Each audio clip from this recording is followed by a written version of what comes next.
Welcome to Breaking Banks, the #1 global fintech radio show and podcast. I'm Brett King. And I'm Jason Henricks. Every week since 2013, we explore the personalities, startups, innovators, and industry players driving disruption in financial services. From incumbents to unicorns, and from cutting-edge technology to the people using it to help create a more innovative, inclusive, and healthy financial future. I'm JP Nicols, and this is Breaking Banks.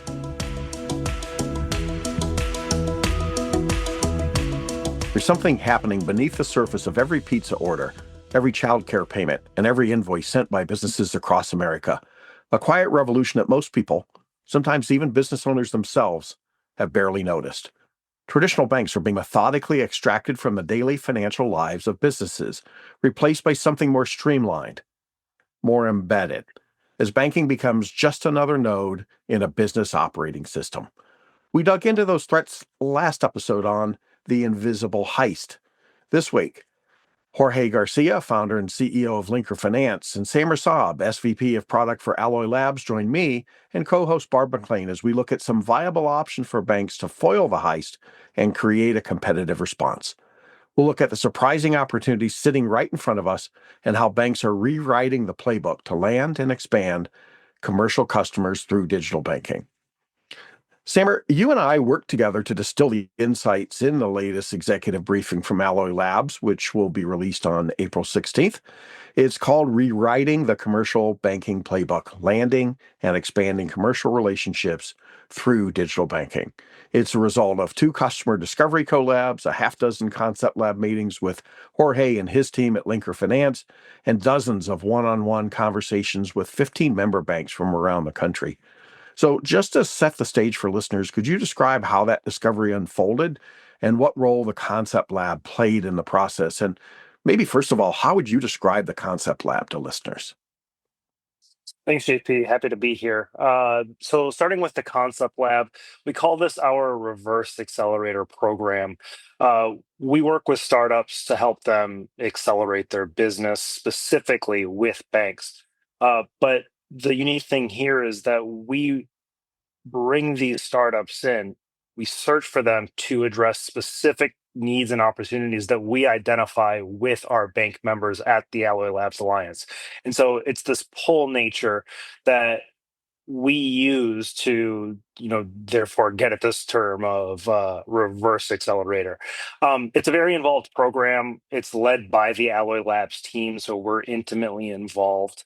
And the goal is to build partnerships with banks. We're not advocating on behalf of the startup. We're not advocating on behalf of the bank. We're advocating on behalf of a sustainable, repeatable, scalable partnership that leads to long-term success for both organizations, because that's what we're trying to do, is cross this chasm to build these relationships where there is a lot of risk for both parties. So as far as the discovery process here, discovery is an ongoing pursuit. And so discovery was achieved, I think, through the Concept Lab program, but it really began long before that. It's the result of engagements that we've had with banks, both through the collabs that you referenced, but even before that. So research that we continue to do across the industry, but really just through the conversations and evaluations that we have with banks in our regular centers of excellence, in our one-on-one meetings. And these lead to insights that start to craft our perceptions on where those opportunities are. But every time we get a group of banks to lean in, it gives us an opportunity to go deeper. And the Concept Lab is another opportunity to go to that deepest level with not just that group of banks that wants to solve the current most specific form of that problem, but to do it with a partner startup that has a firm point of view on the market and also can help us advance our perception and understanding of the opportunities. Well, Jorge, you've worked with banks around the country, so I'd like to get your take on the value of the Concept Lab and the discovery and the insights that came out of this whole process. But first, can you share a quick overview of Linker Finance and why you started the company in the first place? What problem were you trying to solve?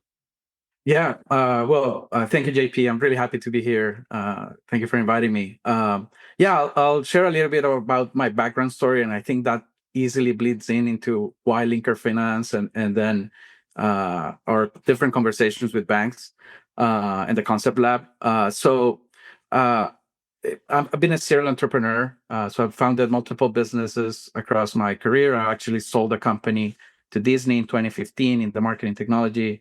I'm a foreign born, so actually at that moment, January 2016, moved to the US, and crazy enough, decided to start another business, initially doing software development consulting in the media and entertainment, and then actually quickly jump into the fintech space.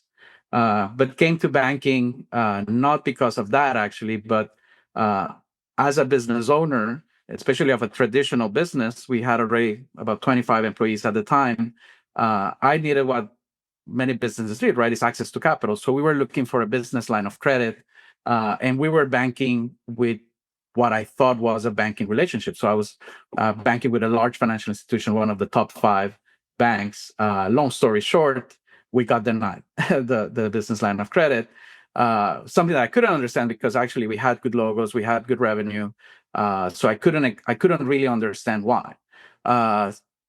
By luck and chance, somebody connected me to a local bank, and I was like, okay, well, this is interesting. I know nothing about this local and regional banks, especially like community banks, but I needed the capital. So yeah, we met. They sat with us, understood the business, gave us like 5 times that line of credit, flex loan, corporate card, amazing banking relationship. We grew the business and all, but at the same time, I discovered from the business owner and customer perspective a terrible digital experience, right? And I've done that all my life. At the time, I didn't pay attention. I was just like, I needed the capital, let's grow the business. But the more I was like banking with them, I was like, okay, is this something about this bank or is this something across? That's one thing. And then the second thing was like, what is this thing about community banks? And then I started the research, and then the more I researched, I was like, oh my God, so there are thousands of community banks across the United States. They fund 50% plus of small and medium business loans, 70% plus, almost 80% of agriculture loans. And the more that I looked into it, the more I saw that it was a common theme, that community banks had a very broken experience from the customer perspective. And meaning that I, for example, had like 3 different logins, had to call to do wire transfers. I had to check on different systems. I've done a lot of products, so I knew there were different software. And so the way we started was, okay, let's just reimagine this. Let's provide a unified experience for the business owner, and let's take inspiration in software that is doing things very interestingly, like Ramp, Rex, Mercury, Chime, for example. And why don't we power these amazing community banks with a unified, powerful experience so they can retain more of the customers and such. So that was my initial thesis, and then I decided to fund another company. We already are almost 2.5 years in from the company. We already working with banks, already launched product and such, and then we got to this opportunity of partnering with Alloy Labs and the Concept Lab to go deeper into our relationship with banks. Yeah. So you had some insights as a business owner on some of the pain points. You started to then extrapolate those insights on the kind of flip side of the coin for the pains for the banks themselves. So you started Linker Finance, and so you're helping them by providing better customer-facing tools. Is that a fair statement? It's definitely a fair statement. I think the beauty of we started from the perspective of the business owner that I'm very experienced, and from the perspective of a user experience and as a front end. But I think, by talking with banks, but especially by working with Alloy Labs and the Concept Lab, I think we got the opportunity to go deeper in a more trusted environment through multiple weeks. And one of the things that, we already had the knowledge and kind of the glimpse of that, but just we went deeper into the same broken experience that we get is actually a broken experience for the banker as well, where they have to go through multiple systems that they need to update, sometimes do manual processes, sometimes remembering, not even having reminders, for example. So I think we're going deeper into, yes, we're providing a unified experience for the customer, but also how do we provide that unified experience for the banker as well? Right.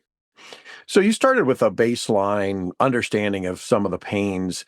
Maybe just a quick highlight, because I want to ask Barb a couple of questions about this as well. But what was maybe one or two things that you learned in this discovery process that you didn't know coming into it?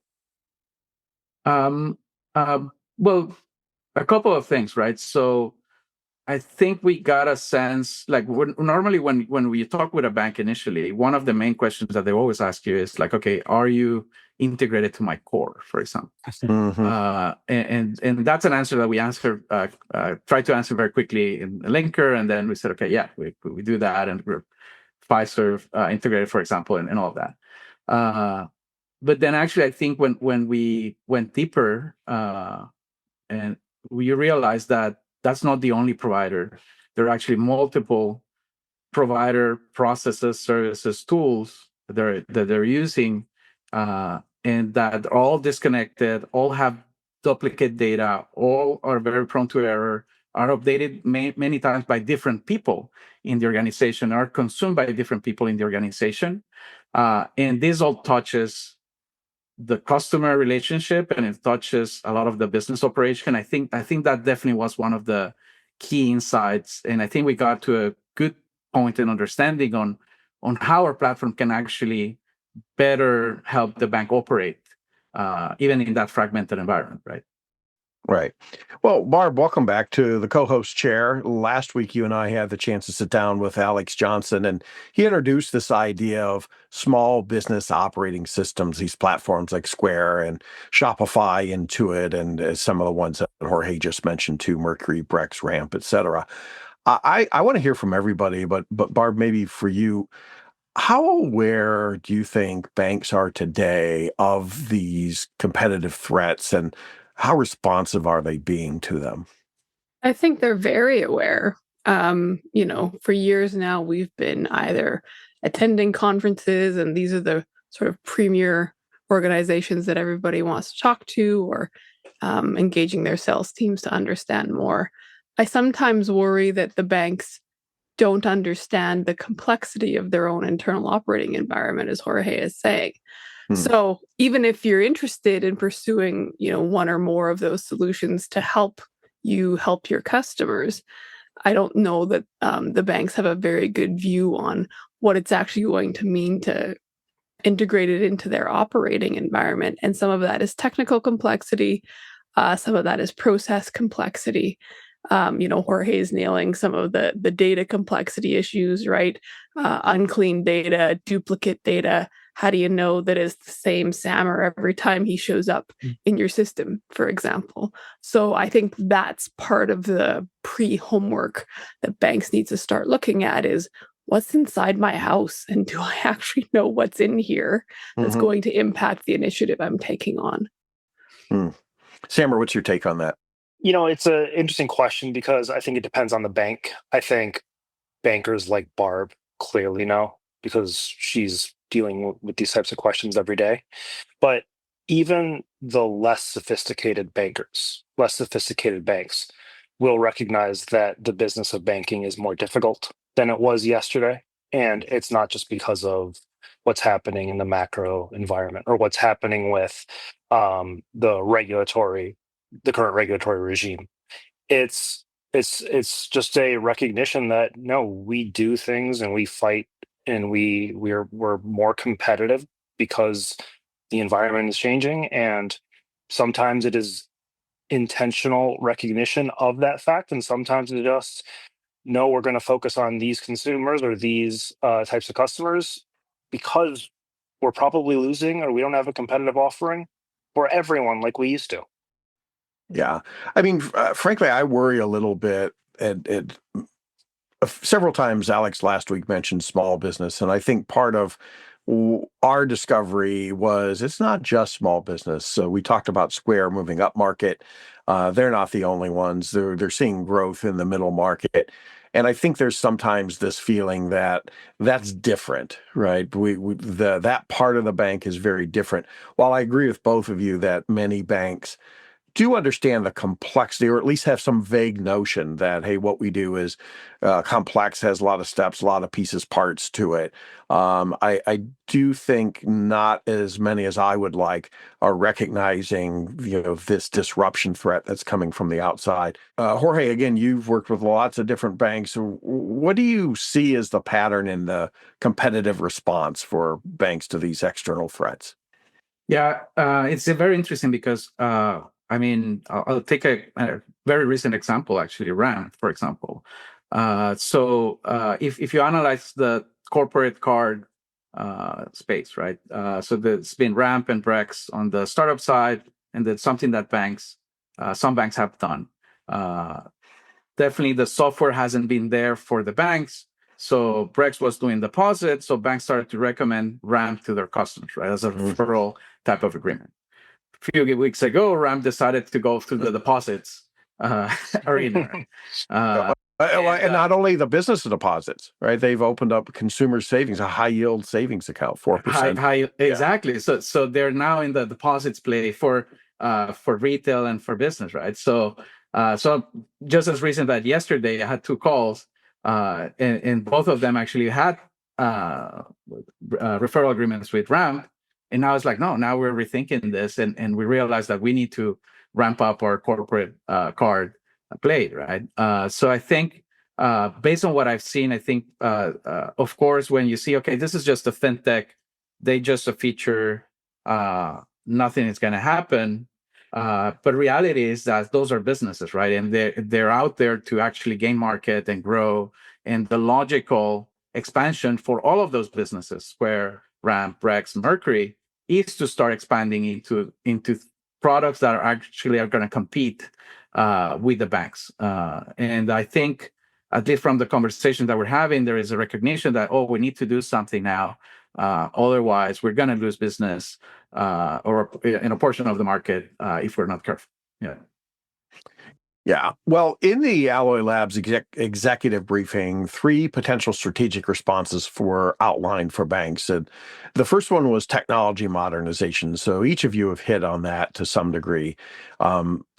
Consider things like creating middleware layers to overcome some of those core system limitations, building or acquiring API infrastructure, modern onboarding process, focus on the data connectivity to improve that customer intelligence, like Barb was saying. Barb, again, maybe I'll start with you, but I'd like to hear all of your thoughts.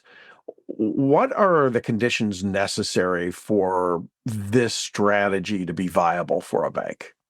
I think you need buy-in right from the top levels of your organization, and a recognition that it's not going to happen as fast as you want it to. Because in order to sort of rewire your entire bank for the era that we're in or the era that we're approaching, you should be taking a forward-looking view there, right? Hopefully you're future-proofing yourself with anything you take on as well. It would be unfortunate to get through this journey 5 years later and look at yourself and be like, oh, I'm still behind. But if you don't have that executive buy-in and support and committed budget and a recognition that you're going to find yourself probably 2 years down the road wondering why it's not done yet, you're going to have to remind yourself that actually it's not going to happen as fast as you want. Yeah, great points. I certainly agree with that. But Samer, it's not just a technology problem. But let's stick with that for just a moment. I mean, what other kinds of things? Can any bank pursue this as a technology strategy? Or do you think there are certain banks that are better suited or better positioned for this sort of strategy to pay off as a response? Great question. I don't know if I have the perfect answer, but I think that ultimately your ability to execute is determined by your abilities, realistically. And so it starts at who is on your team, what you've done to build human capital to support the business that you're trying to build.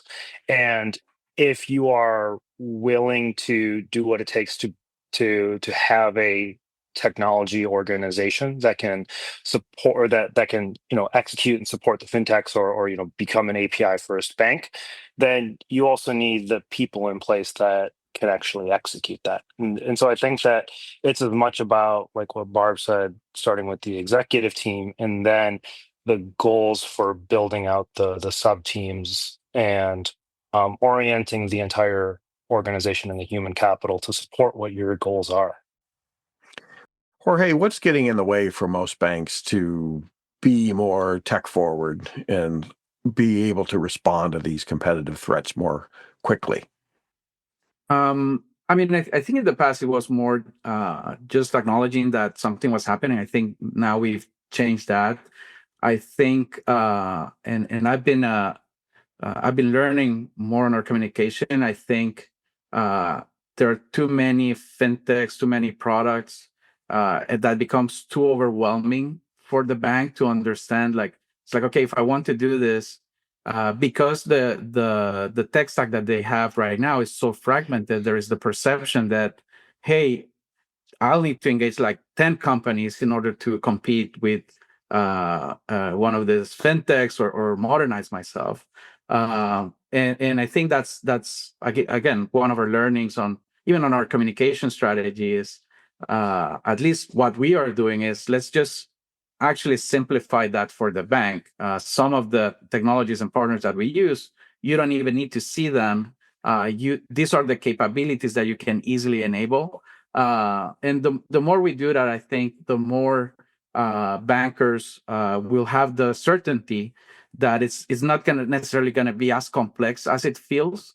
I compare it to, like, if you think about cars and Teslas, right?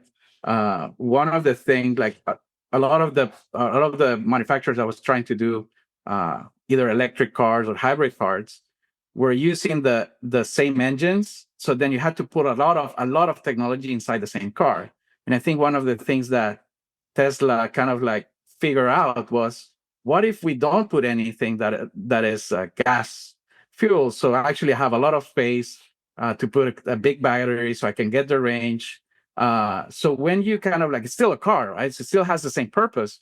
But if you rethink a little bit of the tech stack and of those preconceptions of complexity, I think that's when banks are going to start getting a little bit more confident on maybe it's not going to take 5 years.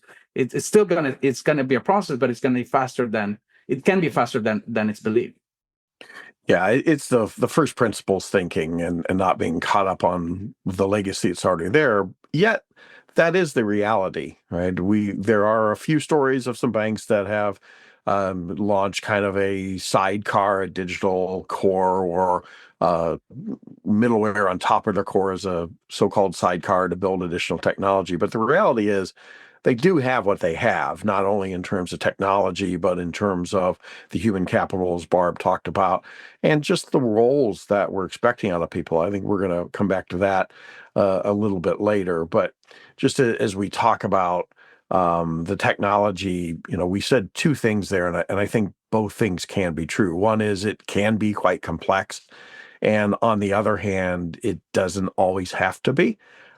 I think you don't have to have a $5 million big data lake set up to be able to take advantage of data. You don't have to have a pure built from scratch digital core to be able to provide some of these things. And in fact, all of that leads us perfectly into the second strategy, which is around partnership model. I think we'll get into that after we take a short break. This show is brought to you by Alloy Labs. As much as we love talking on the show, we believe that action is more valuable than talk. Alloy Labs is the industry leader in helping fearless bankers drive exponential growth through collaboration, exclusive partnerships, and powerful network effects that give them an unfair advantage. Learn more at alloylabs.com. Alloy Labs, banking unbound. Well, we were talking about bank responses to the so-called small business operating system that we talked about last week with Alex Johnson. These are these large technology platforms that are increasingly working their way into the daily financial lives of businesses of all size. And we talked about the technology orientation or a model for a competitive response. The second one that was identified is the partnership model. It's about establishing strategic relationships with some of those providers, perhaps even offering banking as a service to embedded applications, leveraging the strengths of being a bank with the regulatory compliance expertise and balance sheet capability, those sorts of things. So, Samer, similar to the question I asked you last time, what conditions are necessary for banks to be effective partners to be able to win at this particular game? Um, Actually, but before I answer that, I wanted to go back and make one comment about what you and Jorge were just discussing related to the first principles thinking of Hmm. technology. One of Sure. the things that we observe is that a lot of technology, improvements, implementation projects often fail because they end up taking a defined process or technology and focus on trying to automate or improve that system. But the result is, what ends up happening is we never see banks take that holistic first principles approach to the entire technology stack or experience, and so you just continue to perpetuate this Frankenstein combination of all these different systems and create those issues for your customers and for the bankers. Now, there's an understandable reason why banks work in very difficult environment. There's a lot of technology that you're dealing with. These are regulated. These are regulated institutions, and so that creates complexity across the board. Not to mention resource availability, but that is a challenge, and we do see it a lot. Um, to your question about partnership model, and especially partnership criteria, I love this question, and I think that there's a big opportunity to improve the way partnerships are done. And this is not just a issue for banks to think about. This is something for startups to get right. I think the one of the most understated things to be aware of as partnerships are developed is first the question of like, is this actually a partnership? And is this a partnership or is this just a vendor relationship? And if I do hire Linker Finance to come in, what am I hiring them to do? What am I building the capability for us to do as a bank? And are we capable of taking that technology and utilizing it to whatever the full capacity that it offers? And a lot of times there's that gap. Linker, or I'm not going to say Linker, but a startup comes in, there's a successful implementation, there's a successful rollout, but then there's a gap. No one owns that product. No one is continuing to focus on how to drive growth, how to further embed that into the experience. And the bank doesn't have that operating model to care for technology that way. The startup doesn't have that attention on that customer to ensure that they're continuing to maximize and go beyond.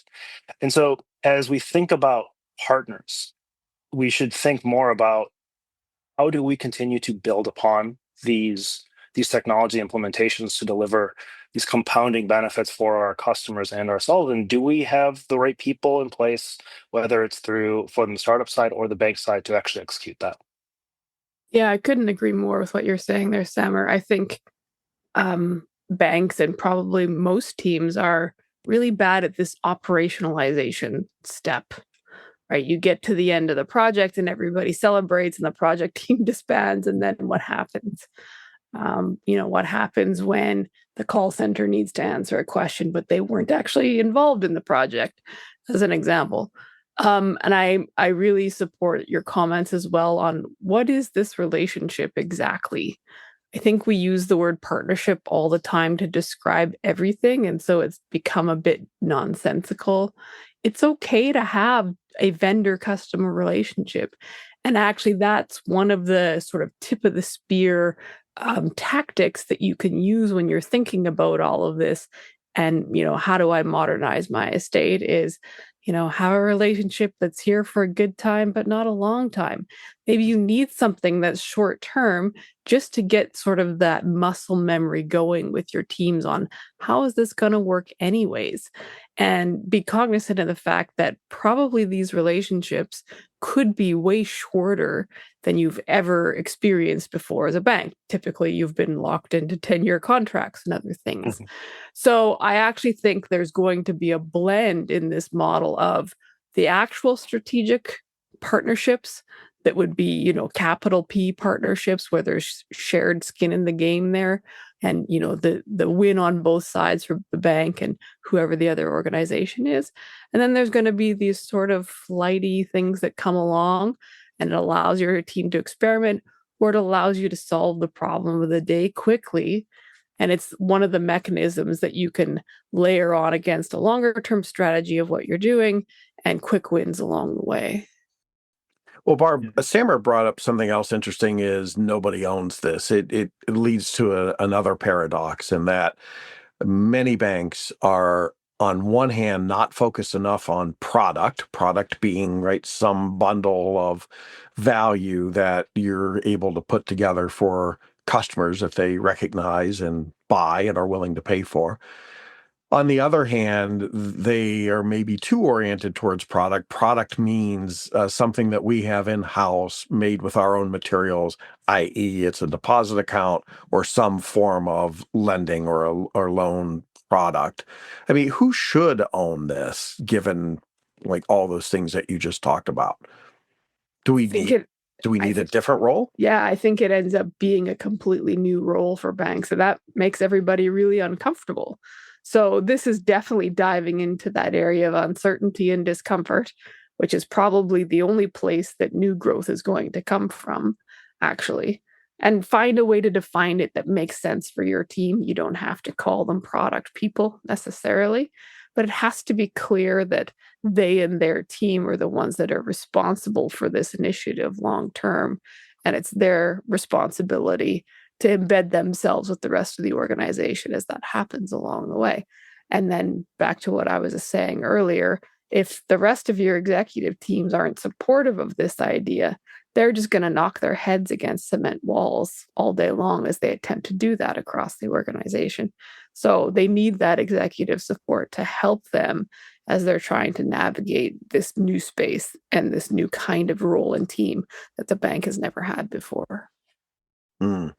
So, Jorge, in the Alloy Labs executive briefing, one of the provocative questions posed to leaders is, what sacred cow in your current business banking approach would you be willing to sacrifice? What do you think they must be willing to sacrifice, given what Barb just described and what you've seen and you're working with them? Well, I don't know exactly if this is a sacred cow, but actually, I'm gonna come to the partnership piece, because I think that's kind of like one of the traditional ways and potentially secret cows. This when we talk about partners, there is one thing that must be established for a true partnership, right? Which is trust.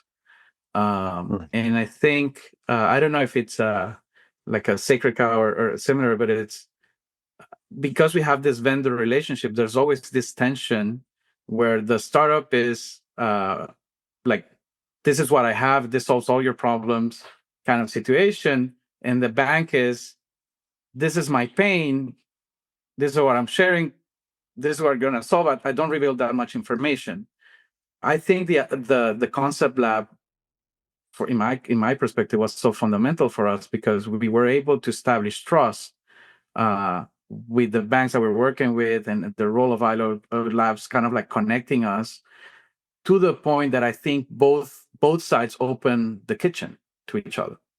And I think when we opened the kitchen to each other, we were honest on like, this is what we have, this is what we think. And then the other was like, this is my pain, this is how we're doing things. This I don't like, this I do. Over the weeks, we kind of started to build a lot of trust and kind of like understand each other better.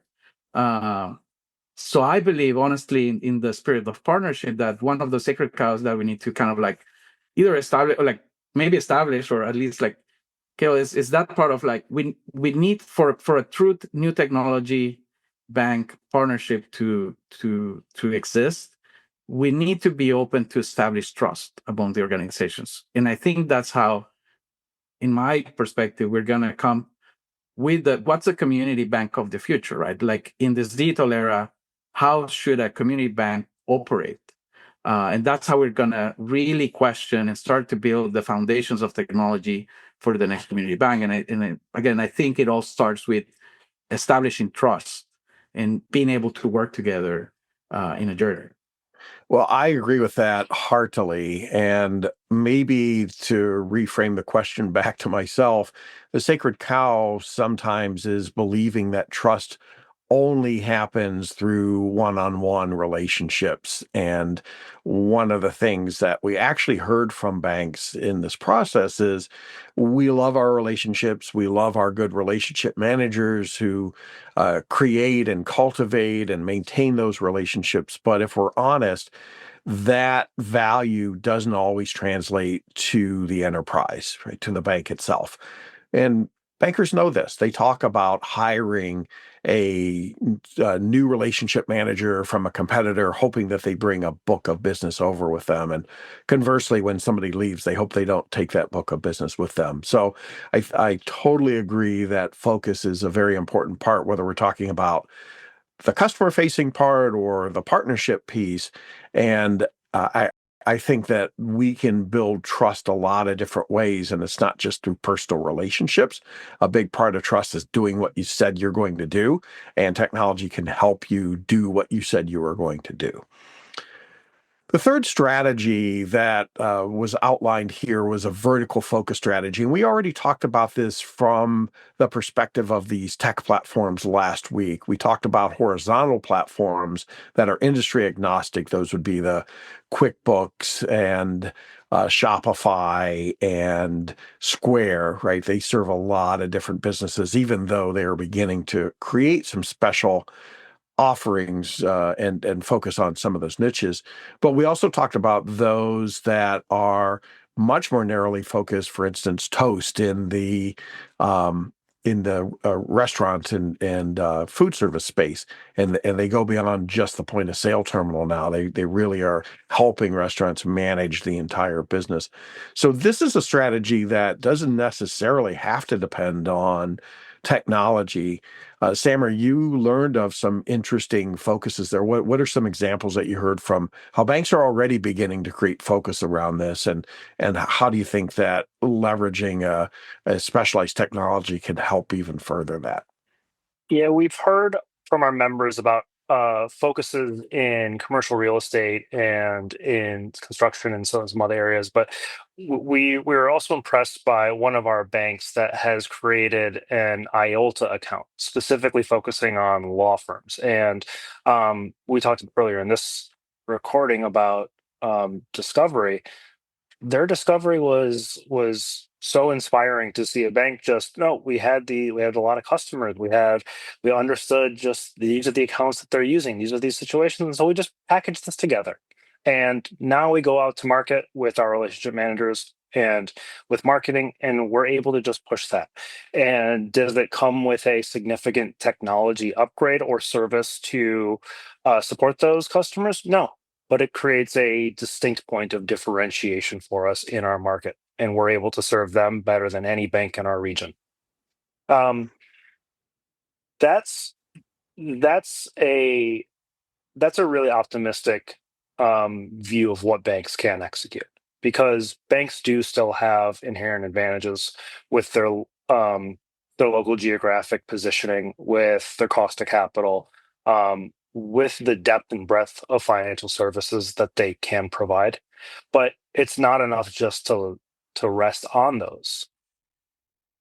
Creating a defined bank experience, right? One that's tailored to those customers, but then also creating the digital experience that maps to that is a required step to execute and like really win in this category moving forward.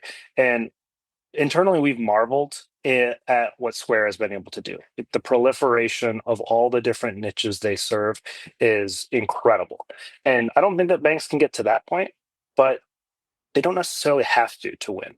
But they have to create an experience that couples well with a collection of financial services.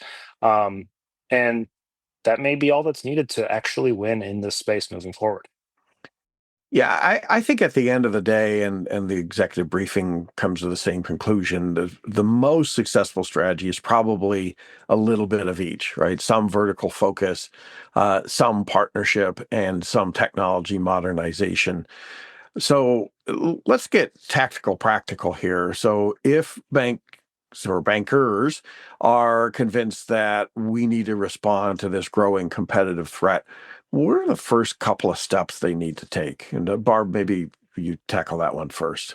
Well, I think it's some understanding of your current customer base, right? As Samer was saying, the bank identifies that if we could just repackage everything we can do around serving the community of lawyers that we have as customers, Mm-hmm. we can make their lives easier and make it better for them. So you need to start with some customer understanding to identify, I think, this more high potential grouping of customers. But I think it comes with the trade-off on we are then going to choose not to serve other verticals of customers in the same way and making peace with that. So those decisions, I think, are actually going to drive everything that comes. And what Samer is describing then is a relatively low-fi packaging of, people and processes that help serve them is a great place to start, actually. But you're 100% right. It probably needs to come with some digitization of that to follow, because you can't scale that in the way that you want it, the cost basis that you want. Yeah, one of the things, sorry, JP, one of the things we discovered in this process is that even banks that don't have a vertical approach or a strategy, they still create prepackaged accounts. And so one example was one bank that had their the basic business checking account versus what they called their analysis account. And what were the specifics of the analysis account? Well, it came with a whole bunch of services, and it was prepackaged so that the legals were taken care of, and they'd understood the costs and the required pricing to actually make that work. Now, that's a prepackaged offering, but it's just prepackaged in a way that you've oriented your business to date, not necessarily one that is customer centric, certainly not vertical specific. Yeah, that reminds me of one of the other great insights. The CFO of a $3.8 billion bank said one of the things they're doing is even forget the vertical concentration. They're just reducing the reliance of credit. He said, we came to the realization that we have been very credit centric, and not all of our customers need to borrow money, or not at any given time anyway. But every one of our customers needs to hold money and move money. And so we heard from a number of banks that are orienting more around treasury, around payments, around deposits, and deposits for the commercial side of the bank in many cases have long been an afterthought, maybe a requirement along with a loan balance to keep the balance sheet in check, but it really is becoming more of the tip of the spear. And frankly, I think it gives you a lot more opportunity. Well, Jorge, if a banker asked you advice for, what's the next thing I should do to try to respond to this growing change in the business market, what would you suggest? I mean, staying in the topic of the verticalization, the way that I see it is the beauty of banks is that the concept of specialty banking has been there for a while. Like every bank, if you go to our website, they have a section of specialty banking. It may be ag, it may be legal, it may be for profits and such. I think that this new era is just take that a step further. Besides just having a landing pages, what are all those products and services that you can provide to provide a more holistic service to that business, right? And I think that's one thing. Definitely, in our perspective, is the combination of that with a digital experience that make it easy, more efficient for the business to operate. But I think the bigger thing is that once you do that, then you're not necessarily limited by your local territory. Because once you do those two things, like you go deeper into a specialty offering, a vertical offering, you combine it with the right digital experience that will help you scale, then you can grow beyond your community. You could go all state, you can go national, because most probably the needs are going to be the same. So then I think that's probably a good strategy for banks to just go beyond to what they're used to. Again, it all depends on the level of comfort and strategy of the bank, but I think it just opens up a lot of possibilities. And then you start to see, okay, let's start with one of those vertical offerings, but then, okay, what other specialties do I have? I know how to do it well. What prevents me to go beyond my territory to just start offering this same services to other businesses, right? Yeah, I think that's a really good point, and that becomes another third rail maybe that some banks don't want to touch, this idea of we would step outside of the 12 counties we currently operate in. And you don't necessarily have to do that, but to your point, that at least gives you another option. It's all on how you define your market. And if your market is this kind of business versus people who live in these counties, that's a pretty major difference, or these states, or whatever it might be. Well, I think to wrap it up, what I'll say here is that the window for repositioning is narrowing. Banks that fail to enhance their commercial capabilities and offerings, whether those are through digital enhancements or additional focus on verticals, they're going to really face significant risk of franchise value deterioration over the next 24 to 36 months. So whatever of this that sounds like it might work for your bank, I'll just leave you on the note of go try something. So with that, Jorge, Samer, thanks for joining Barb and me this week. We'll be back next week with more Breaking Banks. That's it for another week of the world's #1 fintech podcast and radio show, Breaking Banks. This episode was produced by our US-based production team, including producer Elizabeth Severance, audio engineer Kevin Hersham, with social media support from Sylvie Johnson. If you like this episode, don't forget to tweet it out or post it on your favorite social media, or leave us a 5-star review on iTunes, Google Podcasts, Facebook, or wherever it is that you listen to our show. Those actions help other people find our podcast, and in return, that helps us build an audience that can be supported by sponsorship, so we can continue to provide you with our award-winning content every week. Thanks again for joining us. We'll see you on Breaking Banks next week.